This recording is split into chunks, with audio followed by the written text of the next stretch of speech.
Jozef Bayden administrasiyası Birləşmiş Ştatların tarixində ən ciddi milli təhlükəsizlik böhranlarından birini yaradıb. Bu barədə ABŞ-nin daxili təhlükəsizlik naziri Kristi Noem bildirib. Onun sözlərinə görə 2021-2025-ci illərdə müxtəlif səbəblərlə Birləşmiş Ştatlara təxminən 100 min Əfqanistan vətəndaşı gəlib.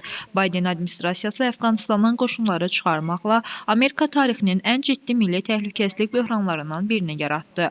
Bayden 100 minə yaxın Əfqanistan vətəndaşını yoxlamadan, onların kimliyini və niyyətlərini müəyyən etmədən ölkəmizə buraxdı, deyə nazir vurğulayıb. O əlavə edib ki, Prezident Donald Trumpın prioritetlərindən biri əvvəlki administrasiyanın bu yanlış qərarlarının nəticələrini aradan qaldırmaqdır. ABŞ Daxili Təhlükəsizlik Nazirliyi hazırda ölkədəki bütün Əfqanistan vətəndaşları haqqında məlumatları aktiv şəkildə yoxlayır. Vaşinqtonun fikrincə, 2021-ci ildə qoşunlar çıxarıldıqdan sonra ABŞ-yə gələn 5 mindən çox Əfqanistan vətəndaşı ABŞ-nin milli təhlükəsizliyinə ciddi təhdid yarada bilər.